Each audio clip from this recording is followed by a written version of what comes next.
ठीक है,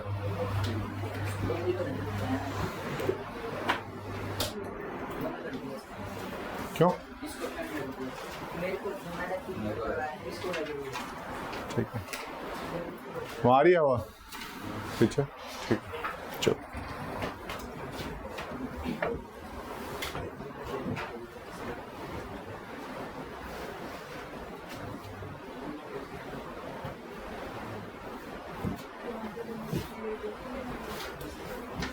ज्योग्राफी में क्या क्या पढ़ा अभी तक हमने? ज्योग्राफी का मीनिंग समझा है, देन उसके बाद इवोल्यूशन ऑफ ज्योग्राफी हम समझ रहे हैं। इवोल्यूशन ऑफ ज्योग्राफी में हमने 3 पीरियड देखे हैं।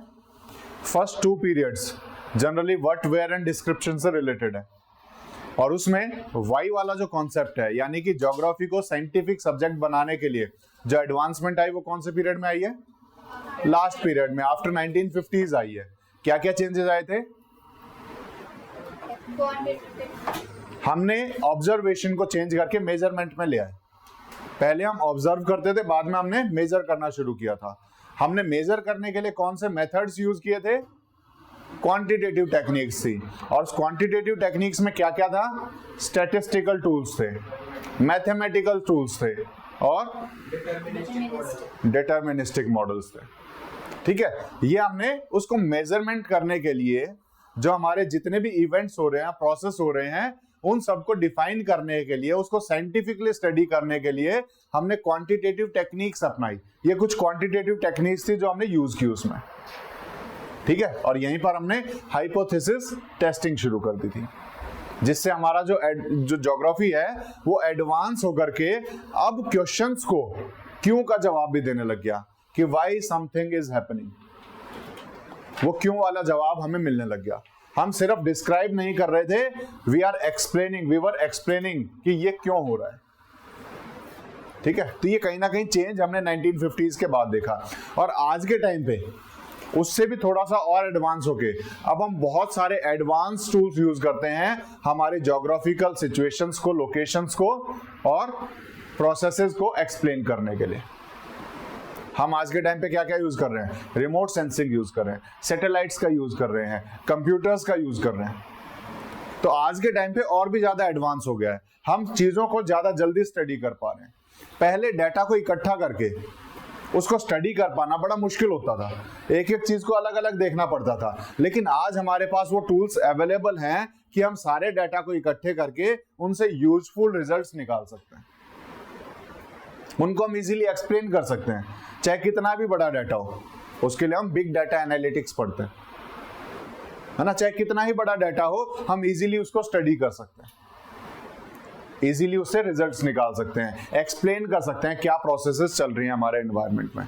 हम बहुत ही प्रिसाइजली ये बता पाते हैं कब बारिश होने वाली है। हम आज बैठे बैठे अगले 5 दिन का वेदर देख पाते हैं गूगल पे। कैसे देख पाते हैं? क्योंकि हमने वो डाटा को प्रोसेस करना शुरू कर दिया, उस डाटा को यूजफुल रिजल्ट में कन्वर्ट करना शुरू कर दिया, और ये पॉसिबल हो पाया थ्रू मॉडर्न टेक्निक्स। और वो मॉडर्न टेक्निक्स की शुरुआत 1950s से शुरुआत हुई थी, जहां धीरे धीरे बढ़ते रहे, और आज के टाइम पे हम कंप्यूटर्स का भी यूज कर रहे हैं, सैटेलाइट्स का भी यूज कर सकते हैं, और बहुत सारी चीजों का हम यूज करते हैं, जिससे हमारे मैप्स भी बहुत ज्यादा रिफाइंड हो गए हैं। गूगल मैप्स, हम इवन ट्रैफिक भी देख पा रहे हैं उसमें चलते हुए कि कहां कितना ट्रैफिक होगा। तो हमारे मैप्स बहुत सारी चीजों को यूज कर रहे हैं। पहले इतनी सारी चीजें नहीं होती थी, बहुत सिंपल से मैप्स बनते थे। ठीक है, तो धीरे धीरे एडवांसमेंट आया ज्योग्राफी में। अब ये जब इवोल्यूशन पढ़ा कि ज्योग्राफी कैसे एक स्टैटिक सब्जेक्ट से एक हम उस तरह के सब्जेक्ट से जिसमें हम कुछ नहीं पढ़ रहे हैं, सिर्फ लोकेशंस को हम देख रहे हैं कि वो कहाँ है, क्या है, उससे बढ़ करके अब हम चीजों को, फिनोमेनाज को, इवेंट्स को डिस्क्राइब कर पा रहे हैं, उनको हम साइंटिफिक स्टडी कर पा रहे हैं, अब हम चीजों को पढ़ पा रहे हैं, अब हम चीजों को प्रेडिक्ट कर पा रहे हैं कि फ्यूचर में क्या होगा। तो ज्योग्राफी वहां से यहां तक पहुंच चुकी है जहां प्रेडिक्ट कर पा रहे हैं चीजों को। हमने ये भी पता लगा लिया कि 1 लाख साल के बाद जो हमारी अर्थ की पोजीशन है वो कैसी होगी, कौन सा कंटिनेंट कहां होगा, क्योंकि हमने मैथमेटिकल टूल्स को यूज किया, हमने स्टैटिस्टिकल टूल्स को यूज किया, हमने रिमोट सेंसिंग को यूज किया, किस स्पीड से कंटिनेंट एक दूसरे से दूर जा रहे हैं, नजदीक जा रहे हैं, ये स्टडी किया। और आज हम इतने एडवांस हो चुके हैं कि हम फ्यूचर को प्रेडिक्ट कर पाते हैं इन दी ज्योग्राफी। क्लियर है? ठीक है। अब हम जब ये पढ़ चुके हैं इवोल्यूशन कहां तक हो चुका है, अब हम पढ़ेंगे कि ज्योग्राफी में हम पढ़ते क्या क्या है। जब हम ज्योग्राफी एज ए सब्जेक्ट बोल रहे हैं, हमने ये पढ़ लिया ज्योग्राफी क्या है, ज्योग्राफी में कहां तक इवोल्यूशन हो चुका है। अब हमें ये पढ़ना है कि ज्योग्राफी में हमें पढ़ना क्या क्या है, क्या क्या चीजें हैं। अगर हम ज्योग्राफी को एज ए सब्जेक्ट आगे लेके चलते हैं तो वो कौन से एरियाज हैं जो हमें कवर करने पड़ेंगे ज्योग्राफी में। वही हमारा नेक्स्ट टॉपिक है, थीम्स इन ज्योग्राफी। वो हमारा नेक्स्ट टॉपिक हो जाएगा, थीम्स इन ज्योग्राफी। और इस बार आपने पढ़ लिया था, यहाँ पीछे से आप शुरू करो। Themes of geography. In any subject, there will be certain themes around which the scholar work and contribute. In this way, geography subject also has certain traditional themes. Let us look at them carefully. In 1963, William D. Peterson identified the core themes of geography studies as the four traditions of... बस इतना ही पढ़ना, ठीक है, ठीक है। यहाँ पर क्या बोला है कि हमने थीम्स को स्टडी करना है। तो थीम्स की स्टडी की शुरुआत कहाँ से हो रही है, वो बेसिकली एक पास्ट हमें बताने की कोशिश की गई इसमें। ठीक है, तो पहला है in any subject there will be certain themes. Themes क्या है? What do you understand by themes?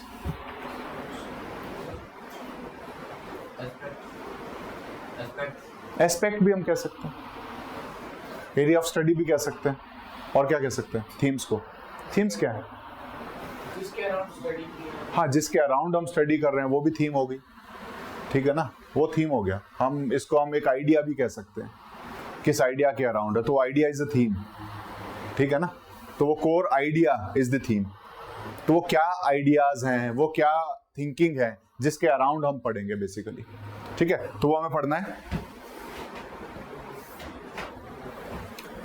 Around which the scholars work and contribute. Scholars कौन होते हैं?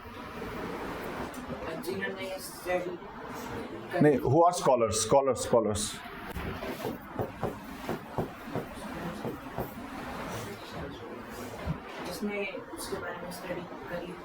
हाँ, जो किसी सब्जेक्ट को स्टडी करता है वो सब्जेक्ट का स्कॉलर कहलाता है। नहीं, मास्टर नहीं होते, they study the subject, they study the subject, उनको हम स्कॉलर्स बोलते हैं। ठीक है ना, anyone who studies a subject is scholar of that subject, जो उसको बहुत डीप स्टडी करता है। ठीक है, they are not master of the subject. इसीलिए चाहे आप यूनिवर्सिटी में किसी भी प्रोफेसर के पास चले जाओ, वो हमेशा अपने आप को क्या बोलेंगे? I am a scholar of this subject, क्योंकि वो उस टाइम पे भी उस सब्जेक्ट को स्टडी कर रहे होते हैं। जितना पढ़ा है उतना नहीं, उससे आगे रिसर्च कर रहे होते हैं, तो they are scholars of that subject. ठीक है, तो ये जो स्कॉलर्स हैं जो सब्जेक्ट को पढ़ते हैं, वो इन्हीं थीम्स के अराउंड पढ़ते हैं, जिन थीम्स को हम पढ़ेंगे। ये जो स्कॉलर्स हैं जो ज्योग्राफी सब्जेक्ट पढ़ेंगे, वो उन्हीं थीम्स के अराउंड पढ़ेंगे जो थीम्स हम अभी पढ़ने वाले हैं। ठीक है, in this way geography subject also has certain traditional themes. और इस तरीके से देखेंगे तो ज्योग्राफी की भी कुछ ट्रेडिशनल थीम्स है। ट्रेडिशनल थीम्स क्या होती हैं? जो थीम्स हम पहले से पढ़ते आ रहे हैं, जो थीम्स हम पहले से एज ए ट्रेडिशन पढ़ते आ रहे हैं। आप पानी पी के आ जाओ, पानी पियो, जाओ जाओ। जो थीम्स हम पहले से पढ़ते आ रहे हैं, दोज आर ट्रेडिशनल थीम्स, उसको हम बोलेंगे ट्रेडिशनल थीम्स। तो ज्योग्राफी में हम पहले से भी बहुत सारी चीजें पढ़ते आ रहे हैं, उनको हम ट्रेडिशनल थीम बोलेंगे। उनको क्या बोलेंगे? Traditional theme. Let us look at them carefully. अब हम उनको डिटेल में पढ़ेंगे कि कौन सी वो ट्रेडिशनल थीम है जिन्हें हम पढ़ते आ रहे हैं। वो ट्रेडिशनल थीम इन्होंने दी थी 1963 में विलियम डी पैटिसन ने। विलियम डी पैटिसन ने फर्स्ट टाइम उन ट्रेडिशनल थीम्स को आइडेंटिफाई किया था कि हम ट्रेडिशनली कौन कौन सी थीम्स को पढ़ते हैं। ठीक है, तो वो कौन कौन सी थीम्स थी? He identified the core themes of geographic studies। क्या क्या है? और उसका बेसिकली जो उसने नाम दिया, the four traditions of geography। क्या नाम दिया इन्होंने जो स्टडी किया? four traditions of geography, यानी 4 एरियाज हैं जिनको हम ज्योग्राफी में जनरली पढ़ते आ रहे थे। जिनको हम पढ़ते आ रहे थे। वो 4 ट्रेडिशंस हम पढ़ेंगे। अभी नेक्स्ट आ जाओ, इसके आगे पढ़ो। 4 ट्रेडिशन ऑफ ज्योग्राफी से यहाँ से लेके लास्ट तक। This distinct These distinct but related traditions of the discipline are spatial tradition, special हाँ, aerial distribution and spatial pattern. Examples: population movement, area studies tradition, hierarchy of areas, small to large, man-land tradition, relationship between man and his physical environment, and earth science tradition, process of the earth. 5 themes in geography. Themes of geography. और आगे क्यों जा रहे हो, बस इतना ठीक है। इसमें जो हमने थीम्स पढ़नी है, इन्होंने विलियम ने कौन सी दी? 4 थीम्स दी, 4 ट्रेडिशनल थीम जो हम ज्योग्राफी में पढ़ते आ रहे हैं, तो उसी को हम पढ़ेंगे। These distinct but related traditions, ये है तो अलग अलग लेकिन आपस में एक दूसरे के साथ रिलेटेड है सब अलग अलग लेकिन रिलेटेड है किसी न किसी सेंस में। ज्योग्राफी में हम इनको रिलेट करके ही पढ़ते हैं। Of the discipline are spatial tradition. First is spatial tradition. Spatial का मैंने क्या बताया था meaning? That is related to area, position और size. That is related to area, position और size. Anything that is related to area, position or size is called as spatial feature. Is called as spatial feature. वो spatial होता है जो किसी के area से या उसके साइज से या उसके पोजीशन से रिलेट करे। तो यहां पर हम एरियाज पढ़ रहे हैं, यहां पर हम साइज पढ़ रहे हैं, यहां पर हम पोजीशंस पढ़ रहे हैं। तो स्पेशियल ट्रेडिशन है ज्योग्राफी में, तो स्पेशल फीचर्स हम पढ़ेंगे। ठीक है, जिसके अंदर इन्होंने एग्जांपल दिया एरियल डिस्ट्रीब्यूशन कि कैसे कैसे किस किस एरिया में क्या क्या है। ठीक है ना, हमने पोजीशंस बताई एरियल डिस्ट्रीब्यूशन से कि किस एरिया में क्या क्या है, कितने एरिया में फैली हुई है, एरिया भी बता दिया हमने। देन उसके बाद इन्होंने बोला स्पेशल पैटर्न्स। एग्जांपल में पॉपुलेशन मूवमेंट कि एक पॉपुलेशन है, कितने साइज की पॉपुलेशन है एक जगह पे रह रही है, वो माइग्रेट हो रही है, तो कितने साइज की पॉपुलेशन माइग्रेट होती है। तो हम इसमें एरिया करते हैं, साइज करते हैं और पोजीशन काउंट करते हैं। जब इन चीजों की स्टडी करते हैं दैट इज स्पेशियल ट्रेडिशन। इसके अंदर बहुत सारी चीजें आ जाएंगी, बहुत सारी चीजें आएंगी। आप स्पेशियल पैटर्न जब पढ़ोगे तो एनिमल पैटर्न्स भी पढ़ सकते हो, ह्यूमन मूवमेंट पैटर्न्स भी पढ़ सकते हो, रेनफॉल पैटर्न्स भी पढ़ सकते हो कि कहां पर कितनी बारिश होती है। ठीक है ना, तो जहां पर भी हम नंबर्स की बात करें, एरिया की बात करें, पोजीशन की बात करें, साइज की बात करें, वो स्पेशियल में आ जाएगा। तो स्पेशियल ट्रेडिशन हम पढ़ते हैं किसी भी चीज का कितना एरिया में फैला हुआ है, उसका अगर हम कहें कि कितने मात्रा में होता है, जैसे हैवी रेनफॉल हो रही है, ठीक है ना, तो उसकी पोजीशन कहां है, कहां कहां रेनफॉल हो रही है, कहां नहीं हो रही है। तो ये चीजें जब हम स्टडी करते हैं these are called as spatial tradition. तो ज्योग्राफी में एक चीज तो हम ये पढ़ते हैं। ठीक है, उसके बाद हम क्या पढ़ेंगे? उसके बाद हम पढ़ेंगे area studies tradition. Area studies कि वो एरिया छोटा है, एरिया बड़ा है, तो एरिया के साइज के हिसाब से हम पढ़ेंगे, एरिया के हिसाब से चलेंगे। ठीक है, कंटिनेंट को हम पढ़ते हैं, वो एरियाज हैं। हम कंट्रीज को पढ़ते हैं, वो एरियाज हैं। किसी पर्टिकुलर लोकेशन को पढ़ते हैं, दैट इज एरियाज। तो एरियाज की स्टडी करते हैं हम। ठीक है ना, उस एरिया में अलग अलग एस्पेक्ट को हम पढ़ेंगे आपस में। तो यहां पर hierarchy of areas, small to large, कि हम बोलेंगे कि आप कंटिनेंट्स को अरेंज करो, सबसे बड़ा कौन सा, उसके बाद कौन सा, उसके बाद कौन सा। ठीक है ना, तो ये हम ज्योग्राफी में पढ़ते हैं, एरियाज को भी इसमें। ठीक है, देन उसके बाद मैन लैंड ट्रेडिशन पढ़ेंगे, जहां पर मैन का लैंड से क्या बेसिकली रिलेशन है, उनका आपस में क्या इंटर रिलेशन चलता है, वो कैसे एक दूसरे को अफेक्ट करते हैं। Man and environment, man and environment, तो relationship between man and is physical environment. जो लैंड जिस पे रह रहा है वो अपने आप को उससे कैसे अफेक्टेड है, लैंड से कैसे अफेक्टेड है, और खुद रहते हुए उस एरिया को कैसे अफेक्ट कर रहा है। ये भी हम ज्योग्राफी में पढ़ेंगे। हम पढ़ते हैं कि कैसे क्लाइमेट चेंज हो रहा है ह्यूमन की वजह से, ह्यूमन अपने एनवायरनमेंट पे कैसे इफेक्ट डाल रहा है। अगर एक ही जगह पे जहां पर 100 लोगों का खाना उगाया जा सकता है वहां 120 लोग आ जाएं तो क्या इफेक्ट एनवायरनमेंट पे पड़ेगा, है ना। तो ये सारी चीजें भी हम ज्योग्राफी में पढ़ते हैं। इसीलिए ह्यूमन रिसोर्सेज आपने देखा होगा, ह्यूमन रिसोर्सेज आपने 9th-10th में पढ़ा होगा, पढ़ा था कि कैसे इफेक्ट डालता है, वो इसलिए पढ़ते हैं हम यहाँ पर क्योंकि वो भी ज्योग्राफी की एक थीम है, एक ट्रेडिशन है, वो पढ़ते आ रहे हैं। देन उसके बाद द अर्थ साइंसेस ट्रेडिशन, जहां पर हम अर्थ को पढ़ेंगे।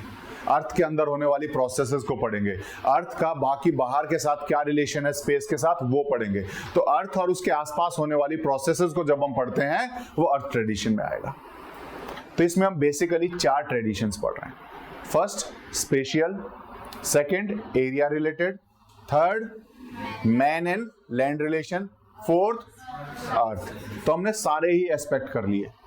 हमने अर्थ को भी पढ़ लिया, अर्थ के एनवायरनमेंट को भी पढ़ लिया, अर्थ पे पाए जाने वाले फीचर्स को भी पढ़ लिया, और उन फीचर्स की हमने डेंसिटी या फिर हम इंटेंसिटी भी पढ़ ली कि कहाँ पर कितना रेनफॉल हो रहा है, कहाँ नहीं हो रहा है, कहाँ पर कितना, अगर हम कहें कि डीपेस्ट ट्रेंच जब हम पढ़ते हैं वो कहाँ है ना। तो ये बेसिकली इसी में पढ़ रहे हैं, वो स्पेशियल फीचर है। तो ये सारी चीजें इसके अंदर आ गई हमारी, ठीक है। तो क्या क्या 4 चीजें हैं बताओगे? पहला spatial feature, second area relation, then man land, then उसके बाद अर्थ सेंसेस, ठीक है। ये 4 ट्रेडिशनली हम पढ़ते आ रहे थे। 1963 में उसने बताया कि ट्रेडिशनली हम ये चीजें पढ़ रहे हैं, लेकिन अब की थीम्स देखेंगे तो हम 5 थीम्स को आइडेंटिफाई कर पाएंगे। अभी आजकल हम 5 थीम्स को आइडेंटिफाई करते हैं ज्योग्राफी में, जो हम आगे पढ़ेंगे। क्या चीज? पहले ही पढ़ो। Like the major traditions identified in geography, the significant themes of the subject are also identified.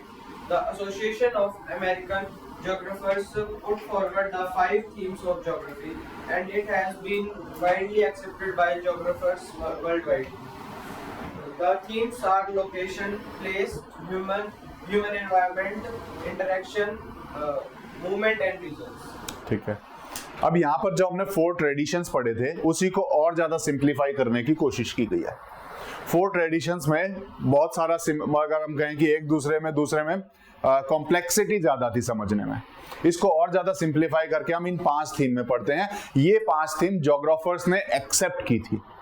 कब एक्सेप्ट की थी उसको हम पढ़ेंगे, लेकिन अभी हम इस पैराग्राफ को समझते हैं। So first is like the major traditions identified in the geography. Major traditions हमने 4 ट्रेडिशन पढ़े। जैसे हमने वो 4 ट्रेडिशन आइडेंटिफाई किए हैं ज्योग्राफी में, उसी तरीके से the significant themes of subject are also identified.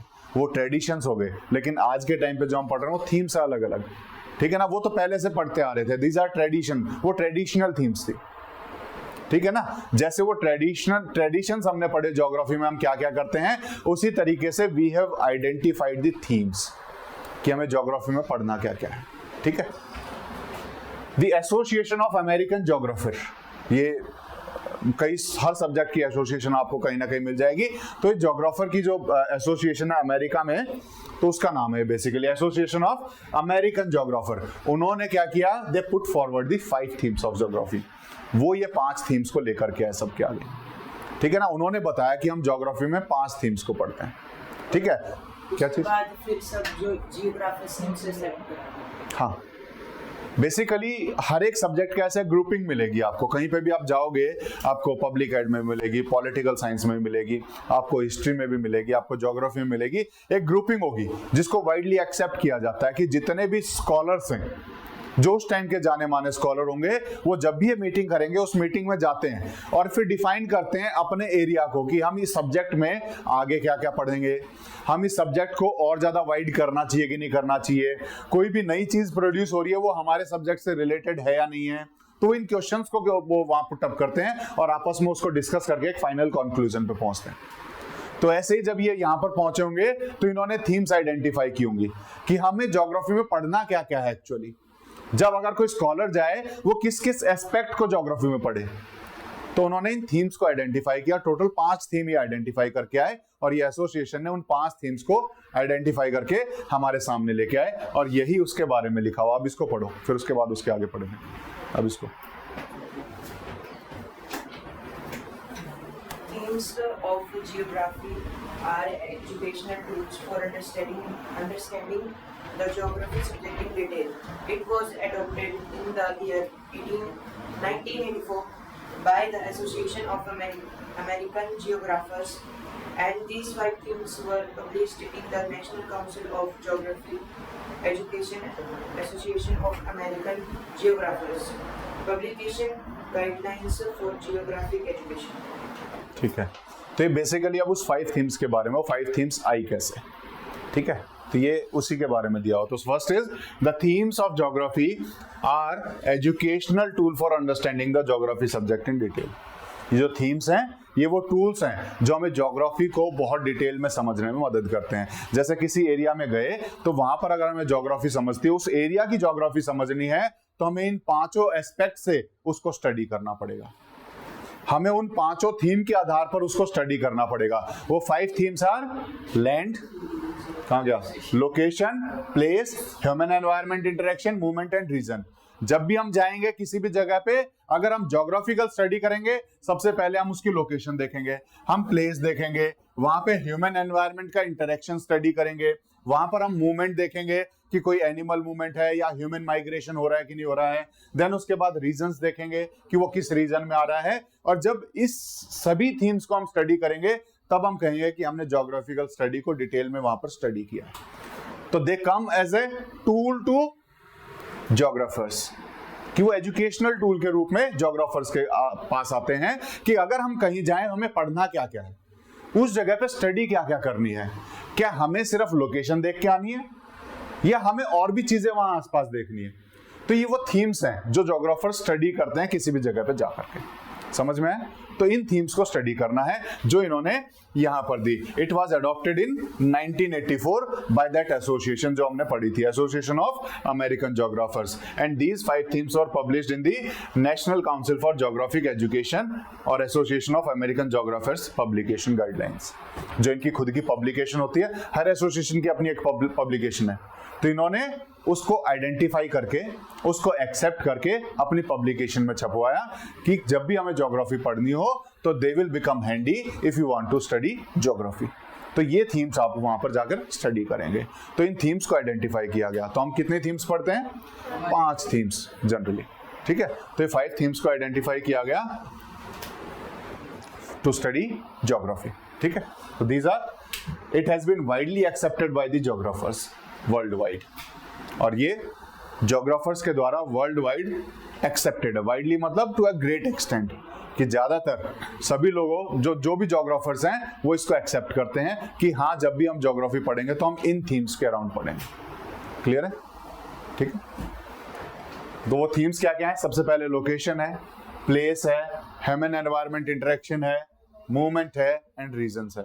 ये हमें बेसिकली पढ़ना होता है, और इसी के ऊपर ये आपका डायग्राम दिया हुआ है। ये हमारी थीम्स हो गई, ठीक है। तो प्लेस, उसके बाद location, region, movement, human environment interaction. तो ये थीम्स अगर हमें ज्योग्राफी स्टडी करनी है तो हमें इसके आसपास घूमना पड़ेगा। तो जब भी हम किसी लोकेशन को ट्रेस करेंगे, उस लोकेशन में कौन ह्यूमंस रह रहे हैं, वहाँ मूवमेंट कैसा है, वो रीजन कैसा है, ठीक है, तो ये ह्यूमन एनवायरनमेंट इंटरेक्शन है कि नहीं है, तो वो सारी चीजें हमें पढ़नी है। अब उसमें क्या क्या पढ़ना है, एक एक को हम अलग अलग करके पढ़ते हैं। अभी आ रहे हैं उस पर, हम एक एक को अलग अलग पढ़ेंगे इसके बाद, ठीक है। तो सबसे पहले हम शुरुआत करेंगे from the location.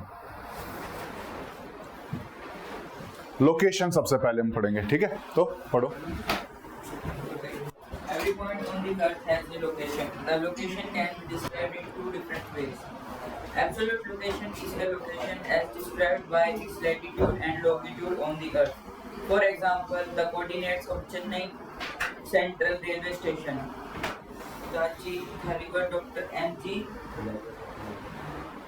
Ramchandra Central Railway Station are 13.30.0456 north latitude and 80°16.32 east longitude.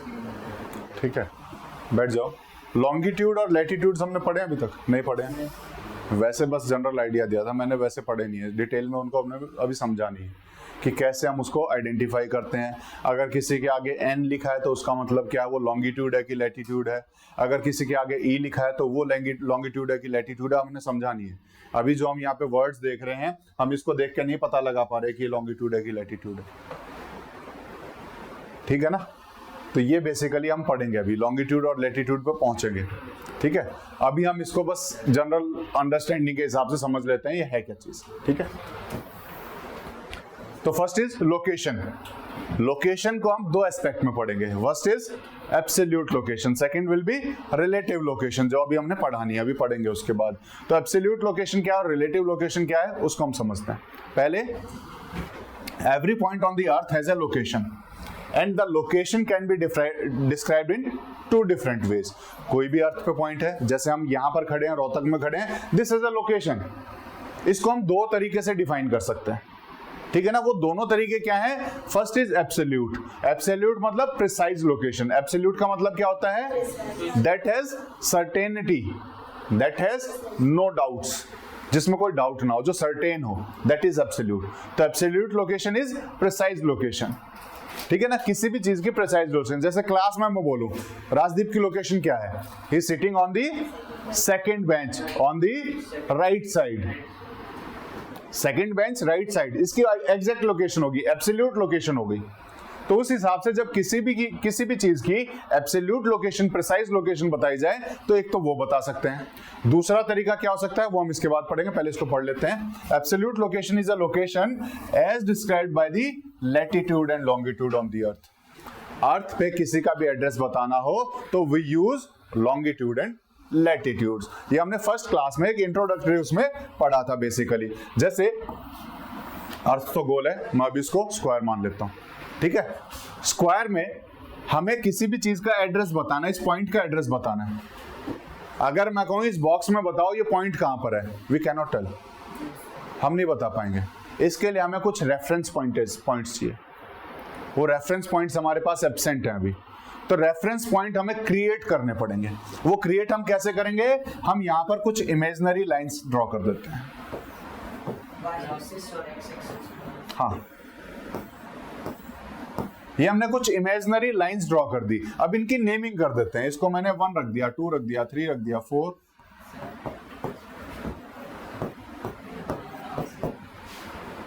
ठीक है, ये कर दिया। अब मैं कहूंगा कि इसका लोकेशन बताओ, अब थोड़ा इजी हो जाएगा। अब हमारे ये इस लाइन पे ड्रॉ कर रहा है। ये लाइन कौन सी है? हमारी बी लाइन है, और बी लाइन में 4 और 5 के बीच में,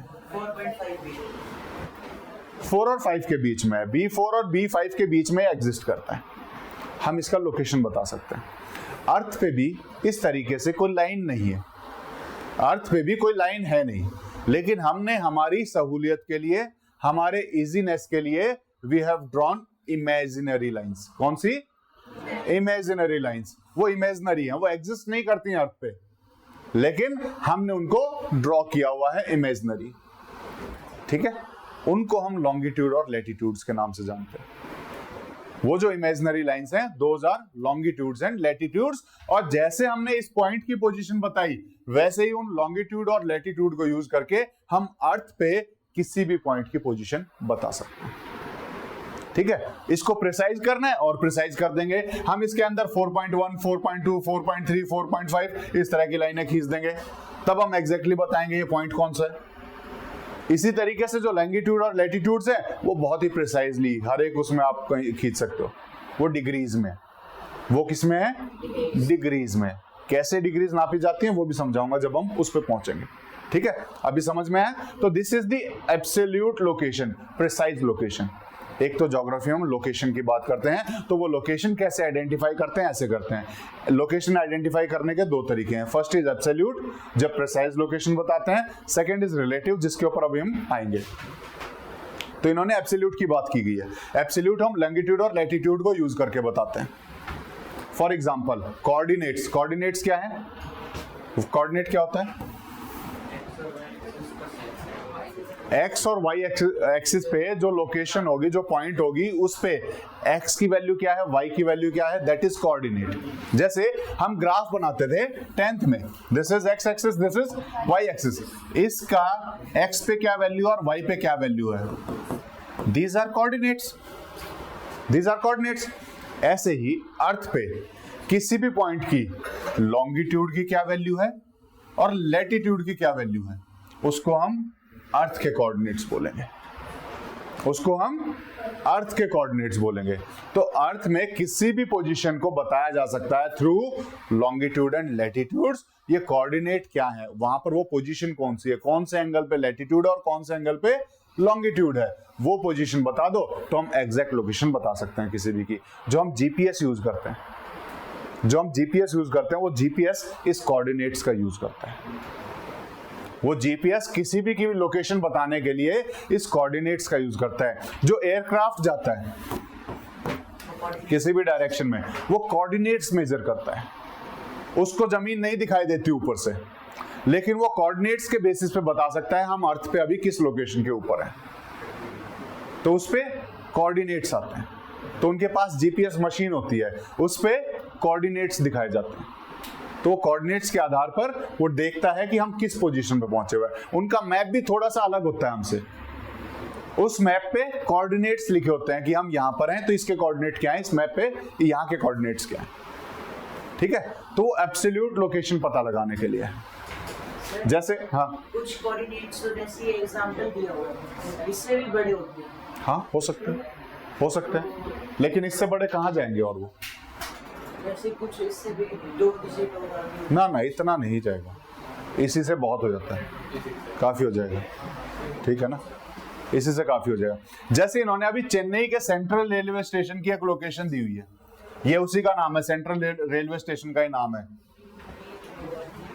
ठीक है, तो इन्होंने एग्जाम्पल के लिए चेन्नई के सेंट्रल रेलवे स्टेशन की लोकेशन दी है। ये कोऑर्डिनेट डालोगे तो आपको जीपीएस सीधा चेन्नई के सेंट्रल रेलवे स्टेशन पे लेके जाएगा। ठीक है, this is absolute location, precise location, कि आप कोऑर्डिनेट्स के थ्रू किसी भी लोकेशन को आइडेंटिफाई कर सकते हो।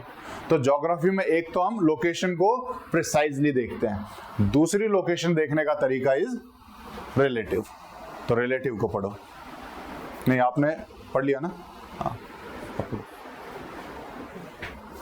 Relative location is the position of a place in relation to another well-known landmark. For example, Kalanai Dam or Grand Anicut is located roughly 350 km south-southwest of Chennai city. The absolute and relative location-related surveys and studies fall under this category. ठीक है, आपका नाम? आपका राघव। ठीक है, अभी जैसे हमने एब्सोल्यूट लोकेशन बताई थी, किसकी? गर्व की बताई थी। क्या थी absolute location? Second bench on the right side. अगर मुझे रिलेटिव लोकेशन बतानी हो तो we need a landmark, we need a reference point. उस रेफरेंस पॉइंट से गर्व कहां बैठा है वो उसकी रिलेटिव पोजीशन हो जाएगी। जैसे मैं बोलूं, क्या नाम बताया? राघव से गर्व आगे बैठा है कि पीछे बैठा है? आगे बैठा है, तो ये रिलेटिव लोकेशन है। This is relative location. ठीक है, ये क्या हो जाएगी? Relative location. तो लोकेशन को दो तरीके से आइडेंटिफाई कर सकते हैं। एक तो हम प्रिसाइजली बता सकते हैं उसके कोऑर्डिनेट्स को यूज करके, और एक हम रिलेटिव बता सकते हैं कि इसके आसपास कोई फेमस जगह है तो हम उससे आइडेंटिफाई करेंगे। जैसे हम इस बिल्डिंग को आइडेंटिफाई करा तो हम आसपास क्या देखेंगे कि ये शिला बाईपास के थोड़ा सा आगे है, तो रिलेटिव पोजीशन है। लेकिन जीपीएस से देखेंगे तो वो एब्सोल्यूट लोकेशन आ जाएगी। तो जब ज्योग्राफी में पढ़ते हैं तो किसी भी चीज की लोकेशन दो तरीके से आइडेंटिफाई की जा सकती है। First is absolute and second is relative. और हम दोनों ही तरह का यूज करते हैं ज्योग्राफी में, हम दोनों ही लोकेशंस का यूज करते हैं ज्योग्राफी में। तो relative is the position of a place in relation to another well known landmark. किसी भी प्लेस का लोकेशन जब हम उसको एज ए रेफरेंस पॉइंट देखेंगे from a different landmark. Landmark is any famous reference point. कोई फेमस बिल्डिंग हो जो वेल नोन बिल्डिंग होगी उसको हम लैंडमार्क के रूप में बोलते हैं। ठीक है, जैसे शीला बाईपास रोहतक में मैक्सिमम को पता है, तो Sheela bypass is a landmark.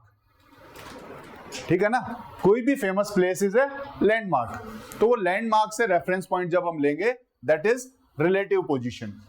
For example, इसने एक एग्जांपल दिया हुआ है, हमारे काम का नहीं है अभी फिलहाल। ठीक है, हमने सिर्फ रिलेटिव पोजीशन समझनी थी, वो हमने समझ ली है। The absolute and relative location related surveys and studies fall under this category. तो हम जब हम लोकेशन की बात करते हैं तो हम दोनों ही लोकेशन इस कैटेगरी में स्टडी करते हैं। हम एब्सोल्यूट लोकेशन भी स्टडी करेंगे और रिलेटिव लोकेशन भी स्टडी करेंगे। हम ये भी देखेंगे वो एग्जैक्टली कहां पर है, हम ये भी देखेंगे कि आसपास क्या क्या चीजें हैं।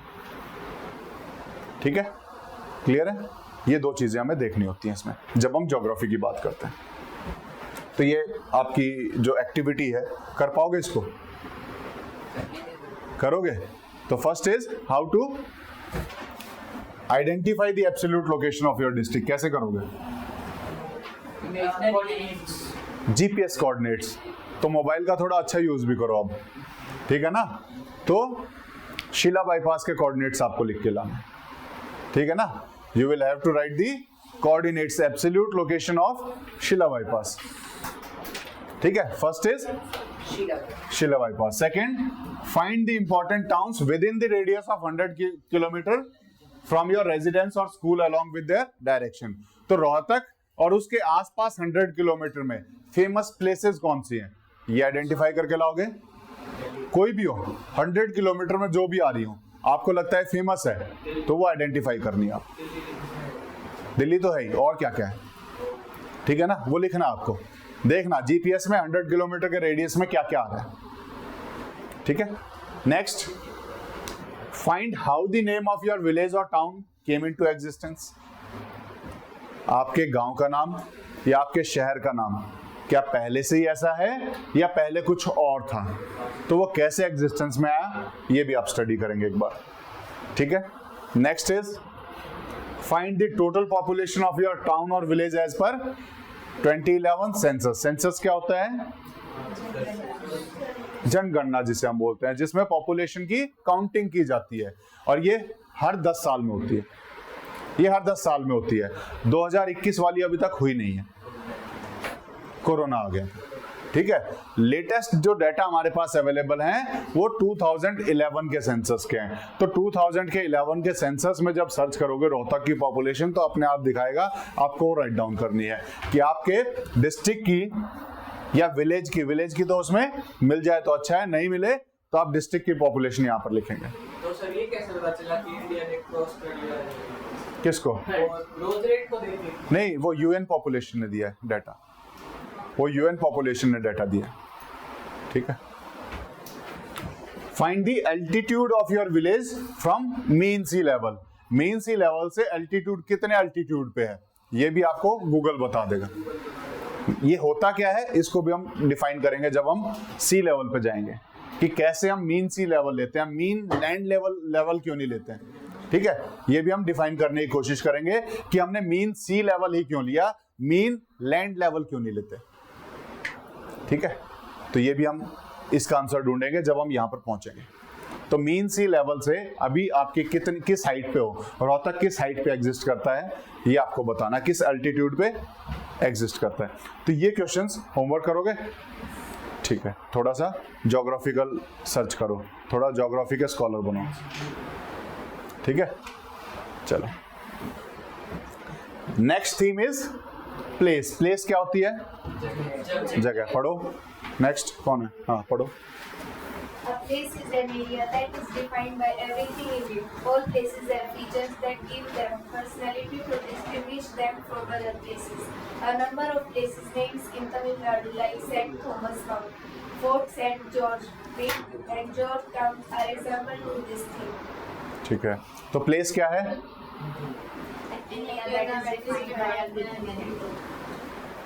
कोई भी जगह उसको प्लेस ही कहेंगे. जैसे रोहतक इज अ प्लेस, तो रोहतक को हम अलग करके नहीं पढ़ेंगे. रोहतक के अंदर जो भी चीजें हैं वो सब रोहतक में काउंट हो जाएंगी. जब हम रोहतक बोल रहे हैं तो Sheela bypass is not different, that is part of Rohtak. लेकिन जब हम शीला बाईपास बोल रहे हैं तो Sheela bypass is also a place, तब हम शीला बाईपास को अलग से पढ़ेंगे, ठीक है ना. तो प्लेस इस हिसाब से हम करते हैं. प्लेस में उसके अंदर आने वाली सारी चीजें इंक्लूड हो जाएंगी, ठीक है. उसके अंदर आने वाली चीजें सारी इंक्लूड हो जाएंगी, चाहे उसके अंदर आपके माउंटेन आ रहे हो, चाहे उसके अंदर आपके लेक्स आ रहे हो, सब कुछ. हमने एक प्लेस को डिफाइन कर दिया कि वो प्लेस है, वो एरिया है, ठीक है ना. Place is an area basically. किस एरिया में अब जो भी आएगा, हम इस प्लेस की बात कर रहे हैं, उस प्लेस का कुछ नाम रख देंगे. उस प्लेस के अंदर कुछ भी आएगा वो अलग नहीं होगा, वो उसी प्लेस के अंदर ही काउंट होगा, ठीक है. जैसे Rohtak is a place, Rohtak के अंदर शीला बाईपास है, Sheela bypass is a place. अगर हम शीला बाईपास को अलग से देखेंगे तो वो भी एक प्लेस है. तो शीला बाईपास के अंदर कोई बिल्डिंग होगी तो बिल्डिंग भी अपने आप में एक प्लेस है, ठीक है.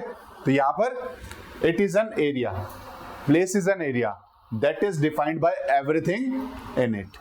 जो उसके अंदर हर एक चीज है उस सबको मिला करके हम एक प्लेस बोलेंगे। यानी बिल्डिंग को अलग नहीं बोलेंगे, शीला बाईपास को हम अलग अलग नहीं बोलेंगे कि फ्लाईओवर है, बिल्डिंग है, देन उसके बाद रेड लाइट है और ये सब मिले हुए हैं अलग अलग, नहीं, हम सिर्फ शीला बाईपास बोलेंगे। शीला बाईपास बोलेंगे तो अपने आप ही वो सारी चीजें उसके अंदर आ जाएंगी। ठीक है, क्लियर है? All places have features that give them personality. Personality is characteristics, ठीक है ना? तो ये जितने भी फीचर्स होंगे, हर प्लेस के अपने फीचर होंगे जो से एक अलग कैरेक्टरिस्टिक बनाते हैं, उसका अलग कैरेक्टर देते हैं। ठीक है ना? हर प्लेस का अपने एक अलग फीचर होगा जिसकी वजह से उस प्लेस में कुछ स्पेसिफिकेशंस पाई जाएंगी, कुछ अलग कैरेक्टरिस्टिक्स पाई जाएंगी to distinguish from them from different places. हर प्लेस को हम दूसरी प्लेस से डिफरेंट कर सकते हैं। जैसे Rohtak is a place, Rohtak को हम भिवानी से अलग कर सकते हैं। जैसे रोहतक में भी Sheela bypass is a place, लेकिन हम उसको सोनीपत स्टैंड से अलग कर सकते हैं। दोनों में अलग अलग फीचर्स मिलेंगे, वहां की बिल्डिंग अलग होंगी, वहां की अलग होंगी। हम देख के बता सकते हैं कि ये तो शीला बाईपास नहीं है, ये तो सोनीपत स्टैंड पहुंच गए, ये तो कोर्ट्स पहुंच गए, या फिर ये कहीं और जगह पहुंच गए। तो हम उनके आसपास के फीचर देख करके हम अपने आप बता सकते हैं कि ये अलग जगह है और ये अलग जगह है। हर एक की अपनी अलग कैरेक्टरिस्टिक मिलेगी, हर प्लेस की अपनी अलग कैरेक्टरिस्टिक मिलेगी और उस कैरेक्टरिस्टिक के हिसाब से हम उस प्लेस को आइडेंटिफाई कर पाएंगे। ठीक है, जैसे इन्होंने नंबर ऑफ प्लेसेस दिए हैं, हमारे काम की नहीं है, हम आसपास के प्लेसेस को देख लेंगे। ठीक है, नेक्स्ट पढ़ो। Toponym, a place name, especially one derived from topographical features, site, an area of ground on which a town, building, or monument is constructed. Situation, the location and surroundings of a place. ठीक है, बैठ जाओ। First is टोपोनिम। टोपोनिम क्या होता है? Name. Toponym is just name.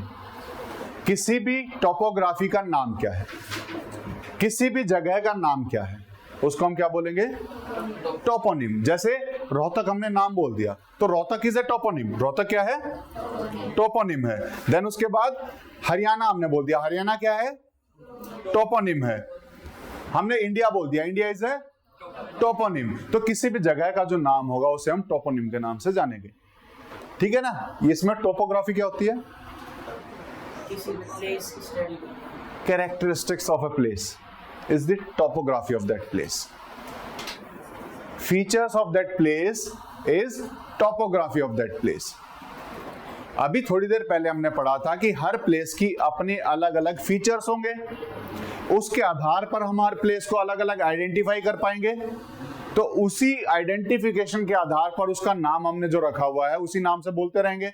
तो इसीलिए topography के हिसाब से हम नाम बोल रहे हैं यहाँ पर। हम शीला बाईपास को कभी सोनीपत स्टैंड नहीं बोलेंगे क्योंकि हमें पता है वहां के फीचर्स क्या है, तो ऑटोमेटिकली वहां जाकर उसका नाम हम शीला बाईपास ही बोलेंगे। ठीक है ना? तो इसीलिए हर जगह का जो नाम है दैट इज टोपोनिम और that is dependent on the topography. Clear है? Then site. साइट क्या होती है? जगह है, वो जगह है। ठीक है ना? प्लेस और साइट में क्या डिफरेंस है? प्लेस भी तो जगह है, जहाँ पर कोई चीज बनी हो, कंस्ट्रक्ट करी गई हो। जिस लैंड के ऊपर कोई चीज कंस्ट्रक्ट बनी हुई है तो उस लैंड को हम साइट बोलेंगे। ऊपर वाली चीजों को यहाँ काउंट नहीं करते। प्लेस में हर एक चीज काउंट हो रही है। जब हम प्लेस की बात कर रहे हैं तो वहां उसके अंदर बनी हुई हर एक चीज उसके अंदर काउंट हो जाएगी। लेकिन जब हम साइट की बात करेंगे तो साइट में उसके अंदर का कोई फीचर काउंट नहीं होता। साइट में सिर्फ और सिर्फ वो प्लेन एरिया काउंट होगा। उसके ऊपर चाहे आप कुछ भी बना सकते हो, उसके ऊपर आप कुछ भी बना सकते हो। लेकिन अगर मुझे उसे प्लेस कहना हो तो मैं लैंड को देख के प्लेस कह ही नहीं सकता। मुझे कुछ फीचर्स चाहिए पहचानने के लिए कि ये कौन सी प्लेस है। अब मुझे क्या चाहिए होंगे? कुछ फीचर्स चाहिए होंगे प्लेस को आइडेंटिफाई करने के लिए। लेकिन जहां कुछ नहीं है तो दैट इज साइट। उसको हम क्या बोलेंगे? वो साइट है। ठीक है? उसके ऊपर हम बिल्डिंग बना सकते हैं। देन उसके बाद सिचुएशन क्या होती है? जैसे हम बोलेंगे रोहतक इज सिचुएटेड एट, वो सिचुएटेड बोलते हैं ना, वो सिचुएशन की बात हो रही है। उस सिचुएशन की बात नहीं हो रही जो कंडीशन को बोलते हैं। ये कंडीशन की बात नहीं है। This is Rohtak is situated at, इस सिचुएटेड की बात हो रही है। तो वो सिचुएशन क्या है? हम आसपास के हिसाब से बताते हैं। Rohtak is situated near Delhi, Rohtak is situated near Delhi, तो हम उसके सराउंडिंग के हिसाब से जब आइडेंटिफाई करते हैं तब हम सिचुएशन बोलते हैं। तो ये प्लेस के ही अलग अलग नाम है, प्लेस के ही अलग अलग नाम है। उस प्लेस का नाम टोपोनिम हो गया, सिर्फ उस प्लेस को करें या सिर्फ लैंड को बोलें तो वो साइट हो गई। जब हम उसको दूसरे रिलेशन में देखेंगे दैट इज सिचुएशन। तो Rohtak is situated near to Delhi, तो वो सिचुएशन की बात कर रहे हैं। क्लियर है? ठीक है।